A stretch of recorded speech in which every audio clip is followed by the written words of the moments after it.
Welcome to the Big Bets on Campus, the new BCS version of the podcast. Why the new BCS?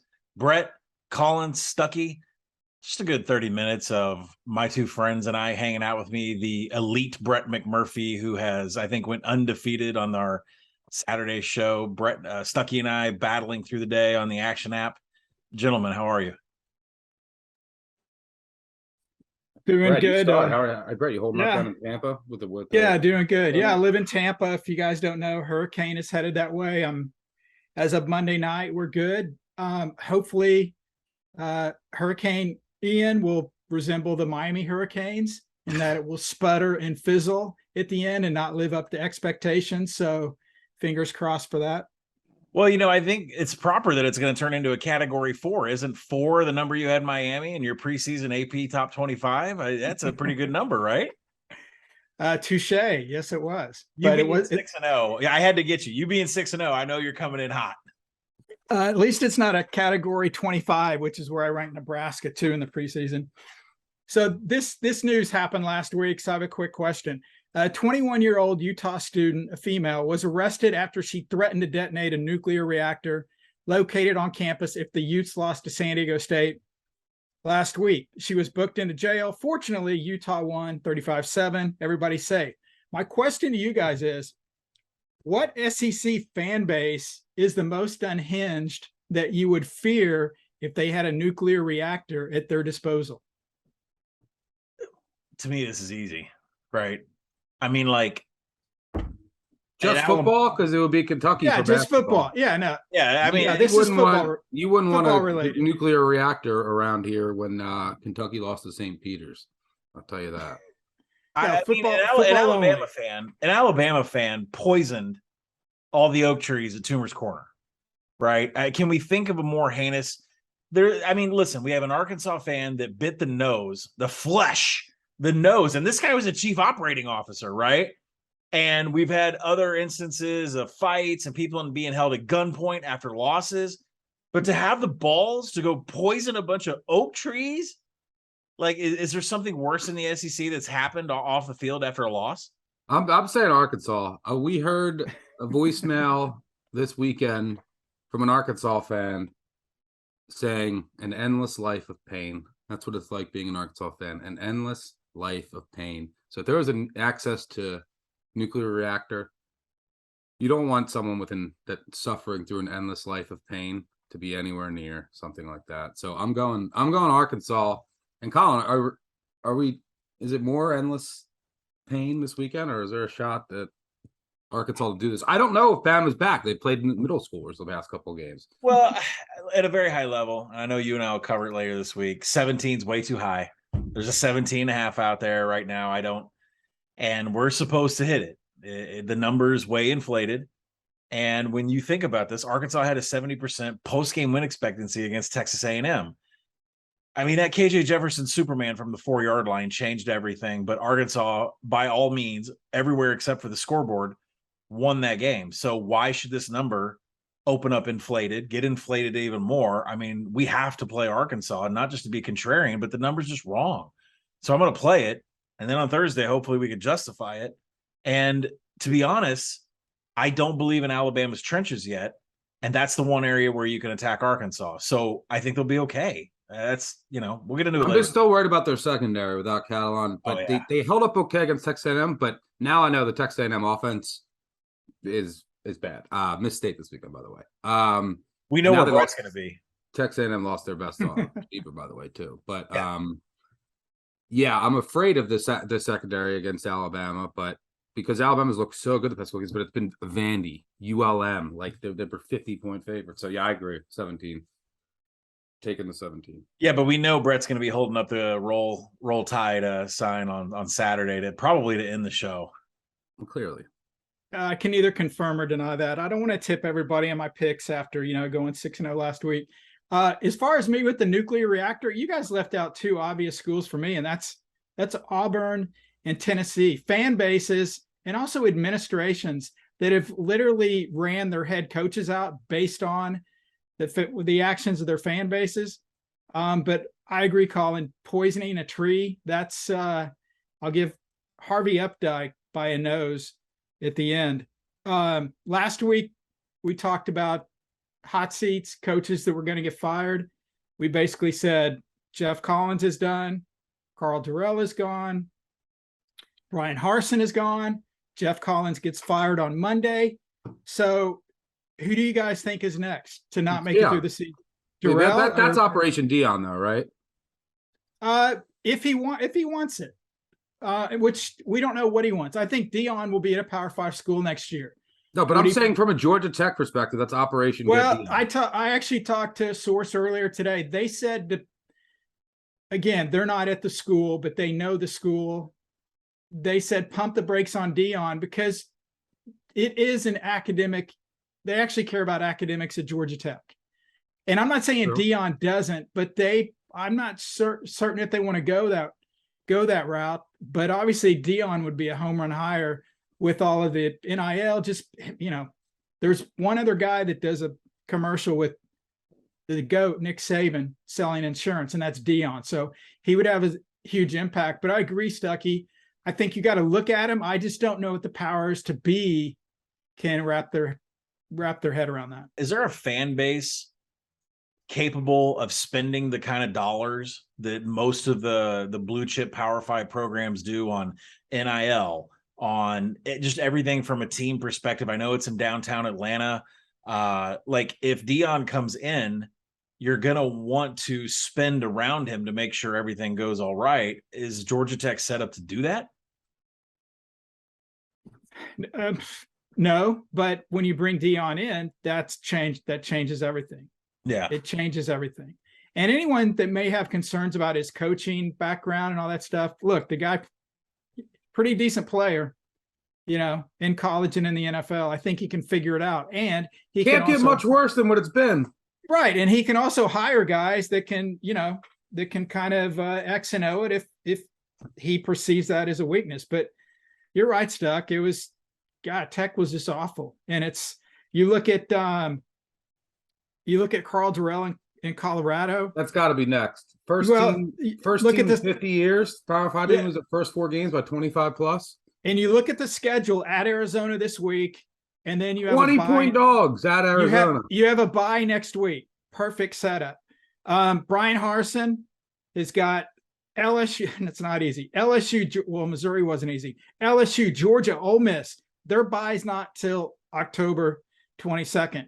And I don't know if you spell bye BYE or BUY with Auburn, but I don't see. We nailed it last week with Collins. I don't like being right about that, but I don't see how either of these guys last through the season. Yeah, it's over for both.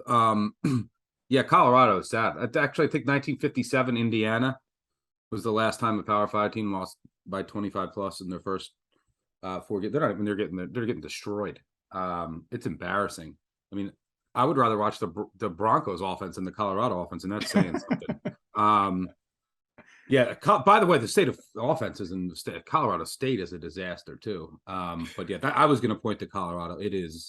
That's a proud program too. And they're catching 20 or whatever the line is at Arizona this week. That's bad. So yeah, they've just been consistently embarrassed.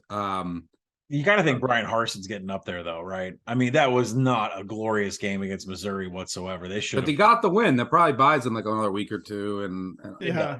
But then again, guys, remember the new college football, and Brett knows this. We're now firing people in mid-October in case they might make a bowl, right?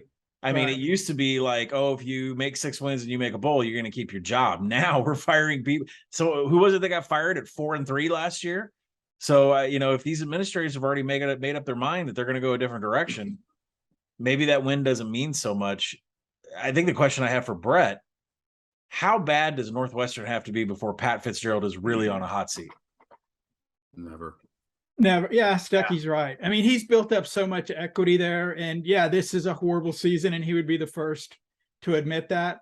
Look, if they string together 2 consecutive years of 1-11, 2-10, whatever they end up this year, then I think they would really take a hard look at it, and not necessarily firing him, but maybe saying, hey, are you ready to move on? Kind of let him go on on his own. It's funny though. I've talked to Pat a number of times in the past.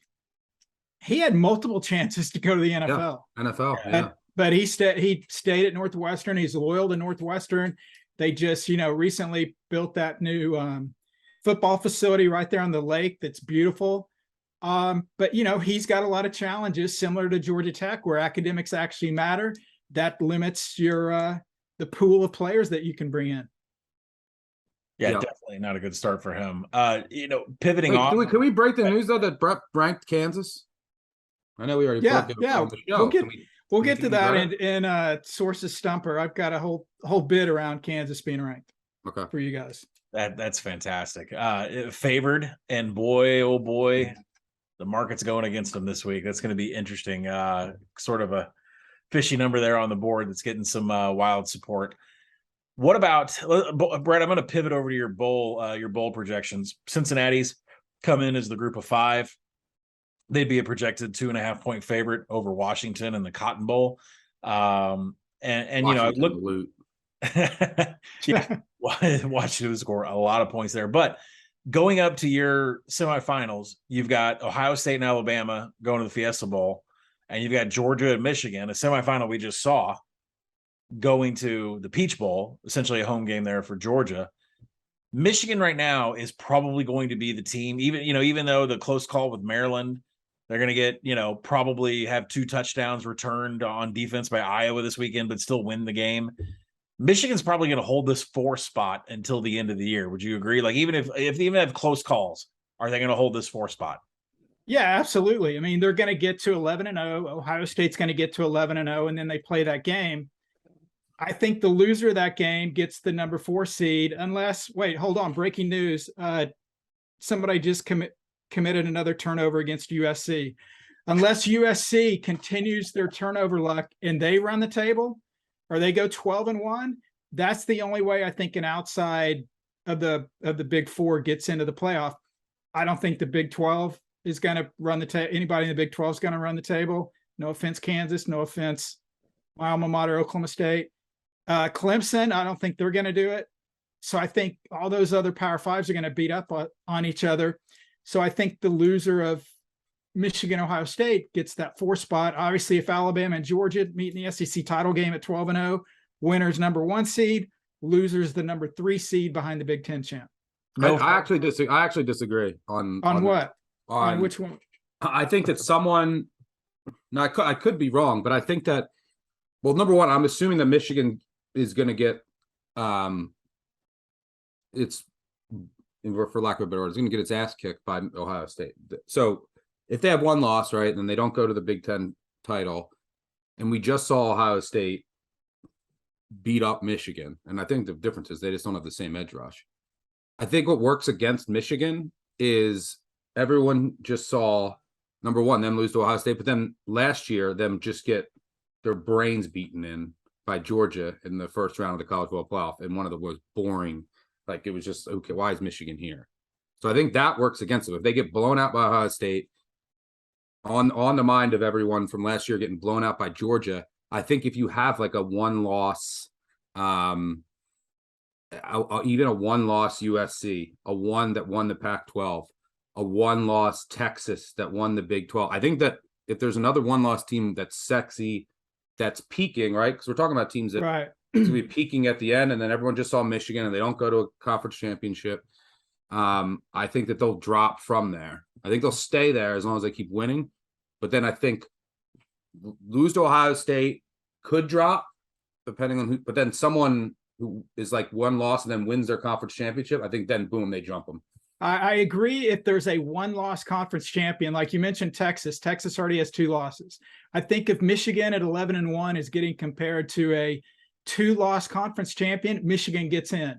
But I agree with you 1,000%. If 1 loss USC wins the Pac-12, if 1 loss Utah wins the Pac-12, 12-1 Pac-12 champ, 12-1 Big 12 champ, 12-1 ACC champ gets in over 11-1 Michigan.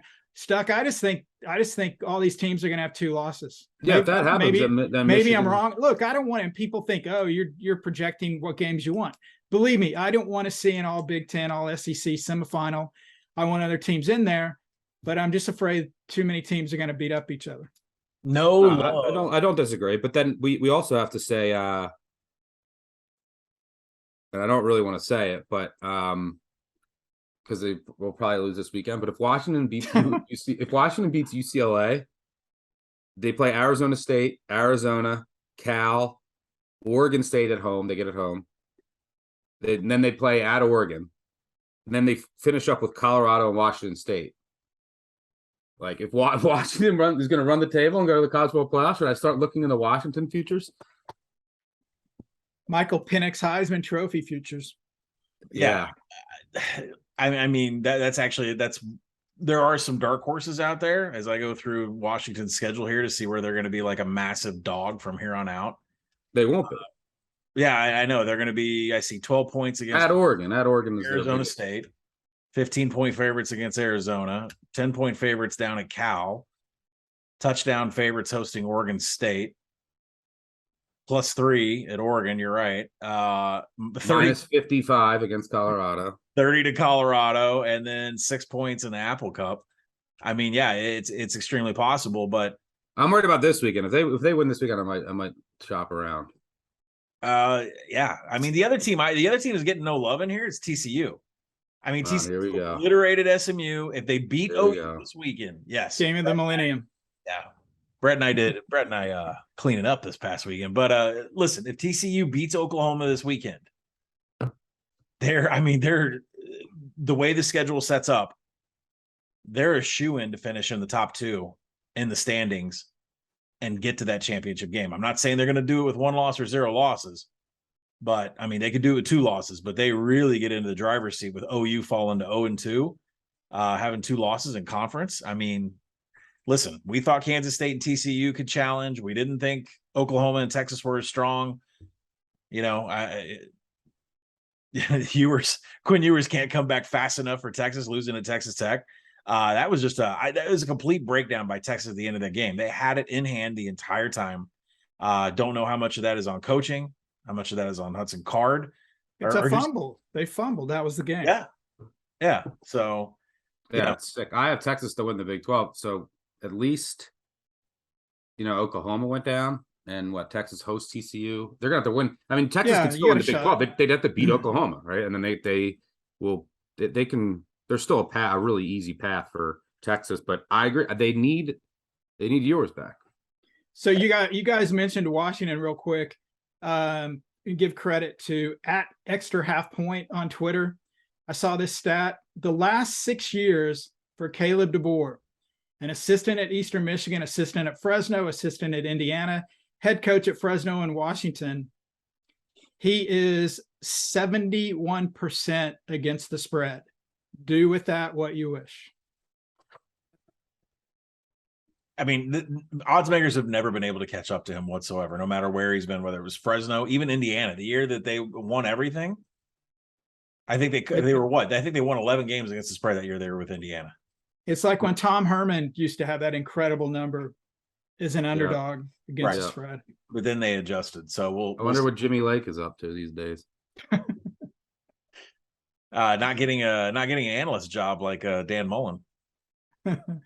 Hey, something else I reported. It was last week after our pod. Just real quick, do you guys think it's a big deal that Bedlam's officially gone? Do you guys hate that? Of course, I'm biased, but I wonder what non-Oklahoma and Oklahoma State fans think. Yeah, I want all of them. I don't mind the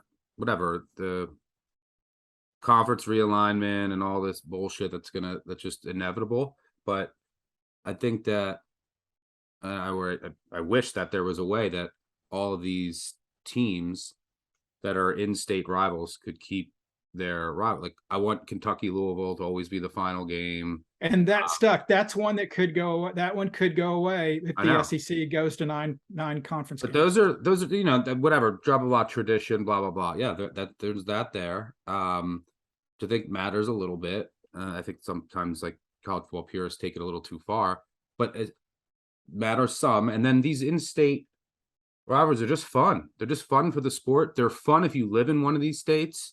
Your brother goes to Oklahoma. You go to Oklahoma State. Your best friend is a Louisville fan. You're a Kentucky fan. and then the shit talking, it's just great for the sport. And there's many examples of this. Clemson, South Carolina, want them keep playing. That could go away. I too. know. So it doesn't look good for a lot of them, but Georgia Tech could go away. I mean, I don't care about that one at this point.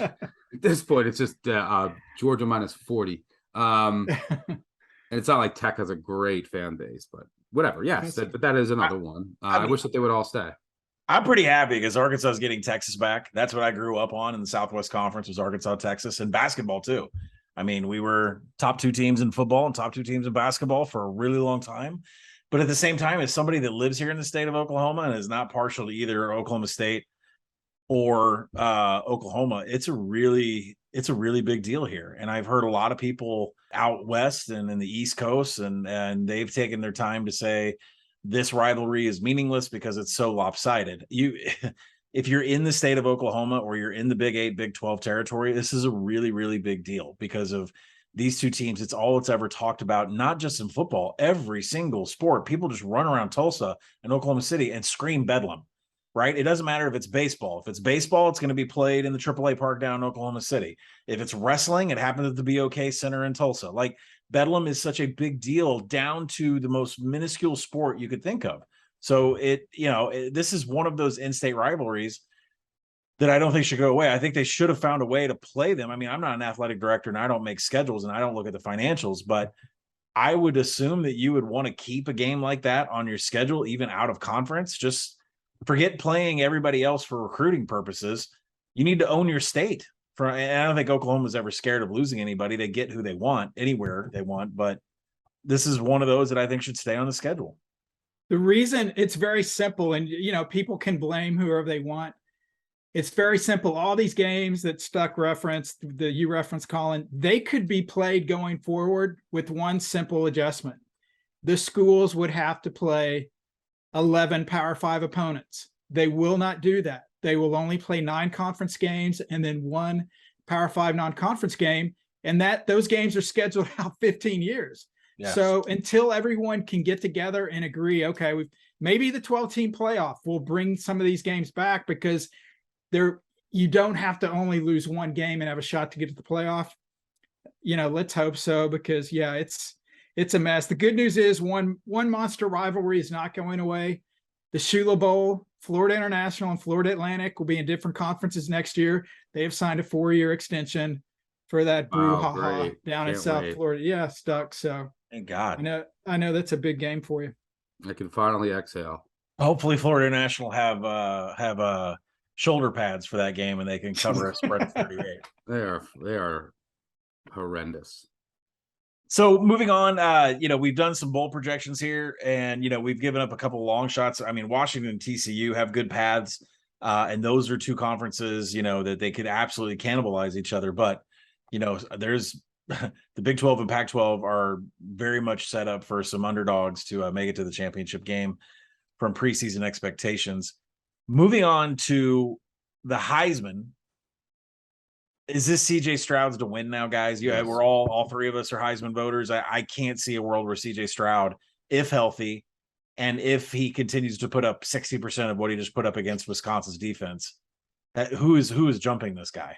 Yeah, we basically, Brett had a great run, and he went 6-0 last week, but it's not over. I think we crushed. It's not over, man. Bennett.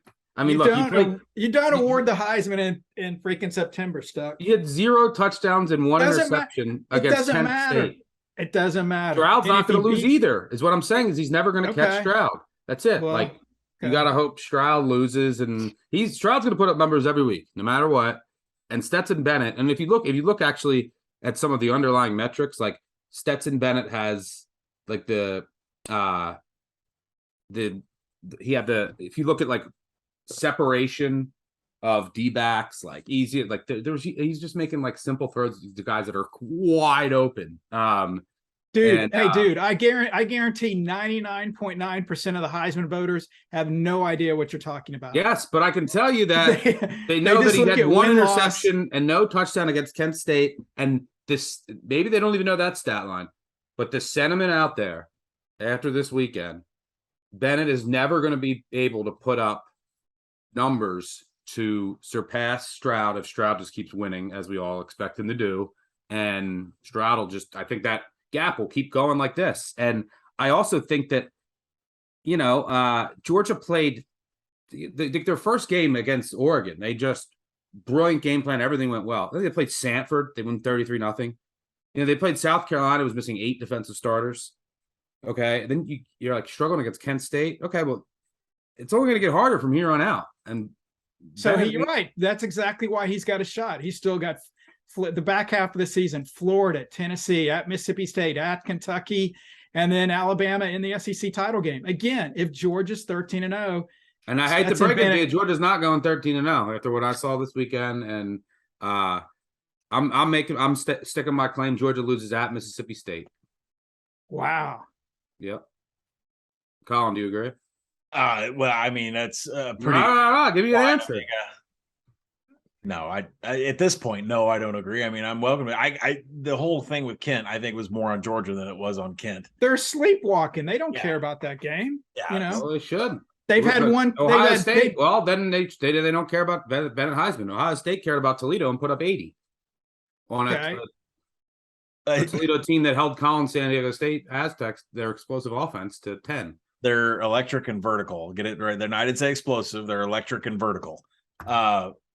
I mean, listen, we got Stetson Bennett, and Brett's argument is that we've still got November to play.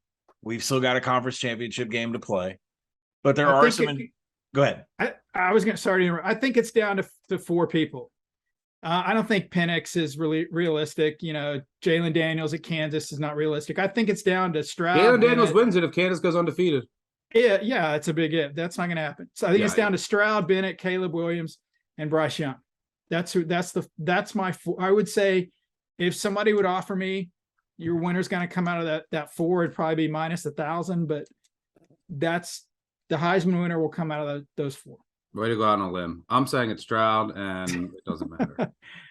Well, I'm saying it's not Stroud. I'm not saying it's not Stroud. I'm not saying you it's told not me done. he's in minus 1,000 in the group.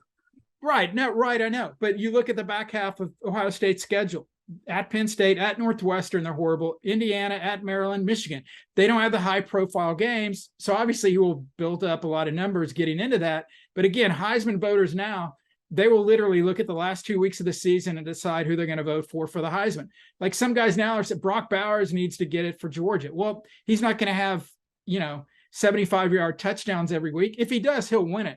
But when we get back to November, the Heisman voters have very short memories. And I'm not saying that's right, but we'll see, Stuck. You've got 2 predictions on here. Matt will rack them up. All right, Stroud wins the Heisman and Georgia loses at Mississippi State. Yes. Absolutely no love for Adrian Martinez in this room. No. And by the way, team futures, he completed 1 pass the first 3 weeks. Team futures, this might sound crazy, but I'm going to dig into it before next week. I was thinking of this morning about USC. Oh man, you've gone to the dark side. I was thinking that with their path, but the biggest thing that I saw, and Utah, also I want to bet on a team that cannot just get there. Like USC could outscore anybody, right? Like if they got there with that offense, now we've seen it not work with Lincoln Riley in the past at Oklahoma, but I don't think Alabama and Georgia showed some cracks. I don't know. They still aren't as dominant as I think, as they were last year, for example.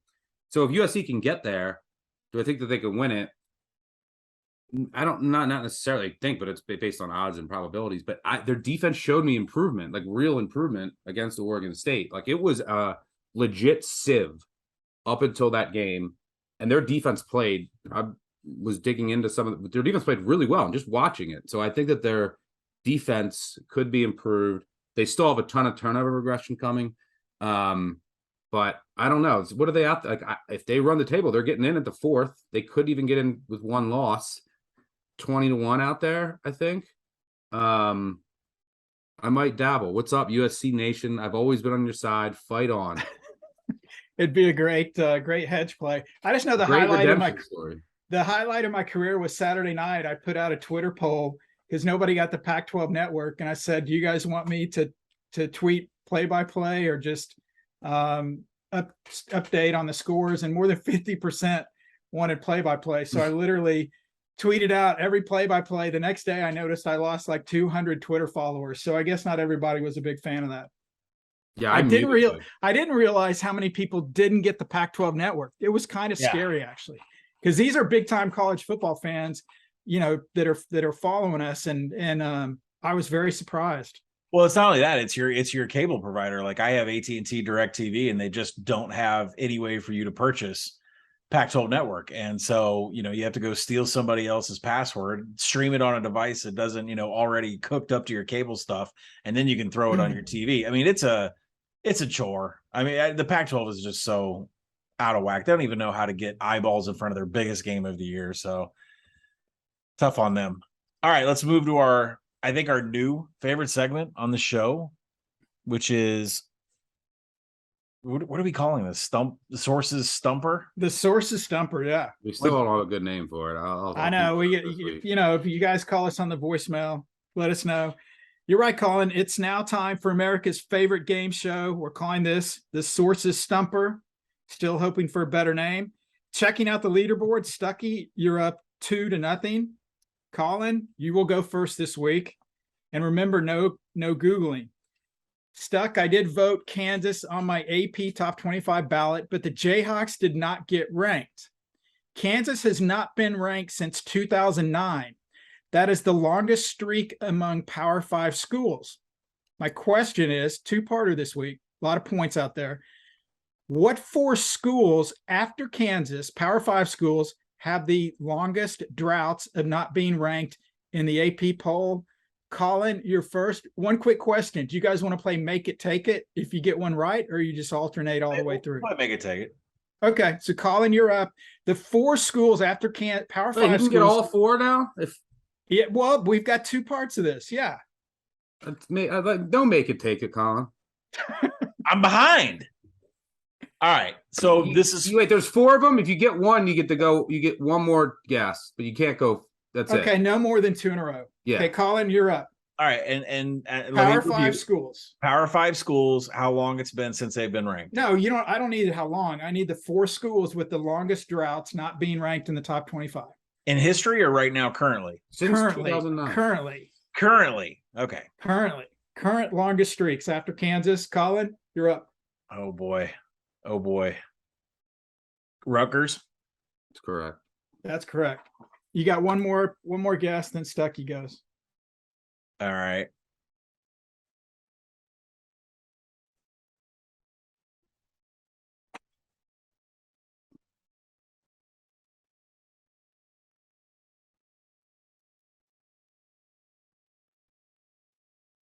Give me I thought you froze. No. Okay, we got Arizona? Wrong. You're wrong, Colin. You got 1 point there. Stucky.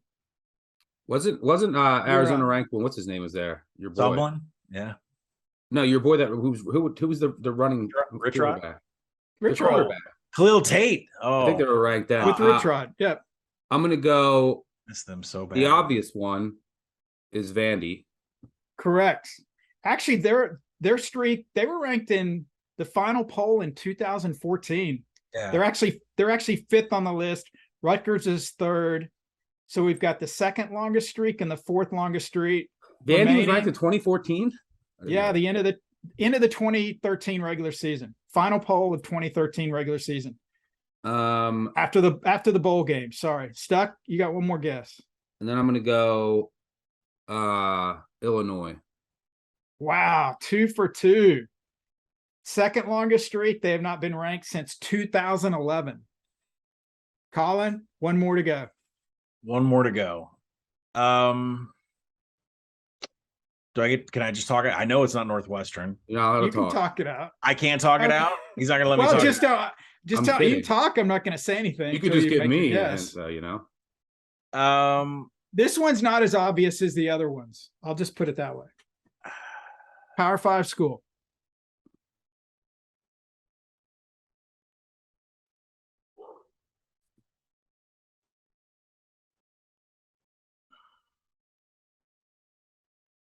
I got a couple of them, but they're fringe. How about Boston College? That is not correct. Stucky, you're up. I think I know it, and I think that the reason it was asked is that I'm going to try to get in Brett's brain here a little bit. No, I'll tell you why the question was asked, because of Kansas. I thought Kansas would be ranked this week. Okay. Well, I kept the question anyway. Well, I'm going with this answer because this is my line of thinking. Okay. Is that you were just talking about doing play-by-play for Oregon State, USC, and I can't remember the last time Oregon State was ranked, so I'm going to go Oregon State. Man, Stucky with the win. Wow, that was right, Oregon State? August 17th, 2013, fourth That was my streak. flaw thinking, but then I was like, I can't remember when Oregon State was last ranked. So current leaderboard, Stucky year 5, Colin year 1. Colin, good news. We've got a second part real quick. Okay, Kansas has the 9th longest streak. There are 8 group of 5 schools that have longer AP top 25 droughts. This time, no make it take it. Once you guys get 2 wrong, it's over, because this would take probably an hour. So I'm looking for group of 5 schools with the 8 current longest droughts from being ranked in the AP top 25. Colin, you're up. UMass. No, they haven't been around long enough. Next. Dude, sorry. They can't have a long drought if they haven't played football that long. New Mexico. No. All right, it's over. New Mexico. No, you each get 2 wrong. So Hold on, take that back. New Mexico State they were in a bowl. They're fine. Let me go Florida International. Nope. Man, you guys are gonna strike out here. I may have to give you an extra guess. Stuck? I'm gonna go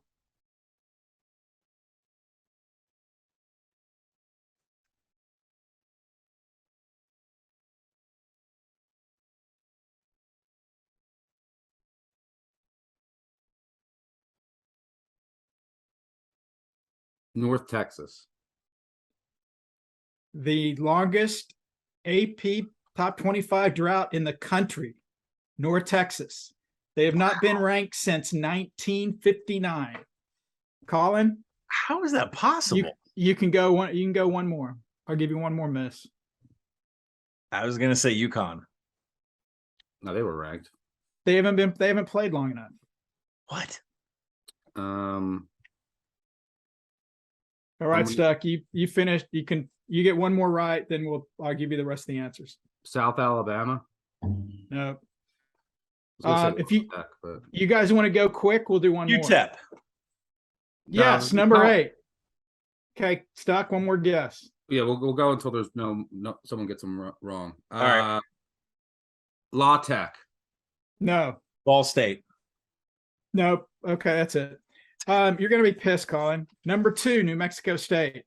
Oh, has not been ranked since 1960. Number 3, Rice, not ranked since 1960. Now we have a huge gap. Wyoming, not been ranked since 1998. Tulane has not been ranked since going undefeated in 1998. They should have made a BCS. What were they ranked that year, Stuck? You remember real quick? 7. That's right, 7. The last 2, Sean King was the quarterback. Yes, he was. Last 2, Maction, Miami, Ohio, has not been ranked since 2003, and Bowling Green has not been ranked since 2004. Roethlisberger. So, updated standings: Stucky 6, Colin 1. Until next week. Now Thanks for playing. Yeah, that's right. Now we give Colin 2, 6-2, because he got one of the. Remember, he got UTEP, and then he got one of the 4 Rutgers. Correct. Yep. My bad. 6-2. See, I'm always looking out for you, Colin. I'm getting smoked. Absolutely. At least somebody is. Stumped by sources. So I was 1-0 on my For the Road pick last week. I don't know how you guys did. How'd you do? I think I lost mine, I assume. You had 2, Stuck. You had Georgia State, and I forgot your other one. I probably lost. No, I think it was UTEP. You went 1-1. Oh yeah, that was Georgia State and UTEP. Yeah. Who'd you have, Colin? Do you remember? In what? One for the road last week. Our Who was your early pick? Oregon State. Okay. So Yeah. collectively we went 3-1. That's positive. Yeah. All right. One for the road. You guys want to go first? Yeah, I'll start off. I'll be the weekday guy here. I'm gonna go. This is scary, but I'm gonna go Boise State -6 against San Diego State. It's a disaster in Boise right now, but they brought in every Boise State fan is like so happy now. They brought in Dirk Cutter as the offensive coordinator, like save the program, like launched them into relevancy back in 98 to 2000. He just I don't know how much they're paying him or what he's doing, but it can't be any worse than Tim Plow. Hank Backmeyer has transferred. I think getting this kid Green in there, the offense is going to look different. San Diego State's not going to know what to expect. There's like a rejuvenated feeling. And San Diego State's offense is horrendous. They can't do anything. They especially can't pass the ball. And Boise this year, you can't run on them. So I think Boise in front of like a hyped crowd, buying low on them here with Cutter. I don't know how much you can do in 6 days, but I'm going to take Boise for the week. I'll give out a weekday game here every week. So yeah, I'm gonna pivot into Arkansas, and it's not trust me, it's not homer bias since I've been picking against them every week, but this is a number that I make around like 13. I think SP Plus makes this 15. So once we get over 17, it's not that key, but it is a key number.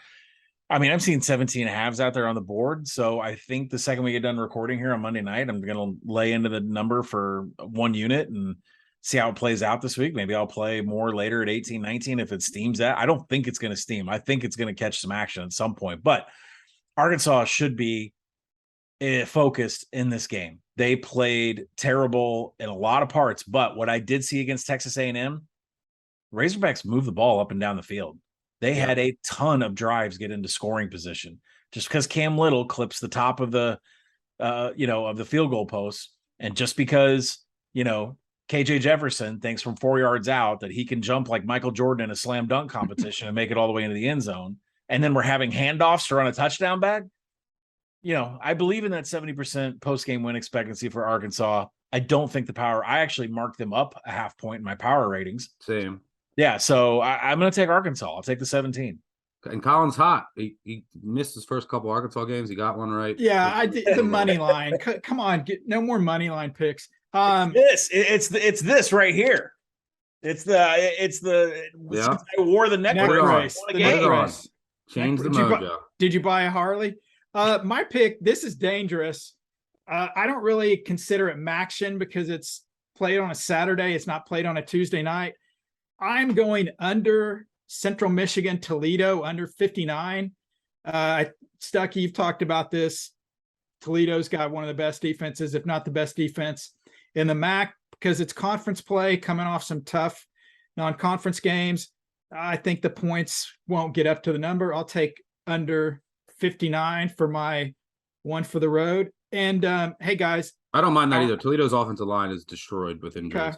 Well, I like that then. Like that even better. So I hope to go 2-0 on my early picks. And hey, our audio director Matt has just handed me the winning review for this week. It's a 5-star review from listener Jazzmud. The review is short, so I'll just read it here. Here's what Jazzmud 10's comment was, quote, "Did Stucky have plastic surgery or is that just his face?" End quote. Unfortunately, it's just my face. It's a beautiful face if he thinks you had plastic surgery. No Botox needed for you. I have a face built for a podcast. That's why we're here on the podcast. Unfortunately, it's the professional camera equipment that we have that makes us look so beautiful. He's got a quality ring light. Love it. Well, that's going to do it for us. College football week 5, the new BCS, Brett, Colin, Stucky. Couple of picks for the road, a little bit of Heisman talk. And of course, I got slammed on stumped by sources. That'd be me. Join us next week. Stucky and I will be back at the end of the week to give you more picks on the BBOC podcast. Talk to you then.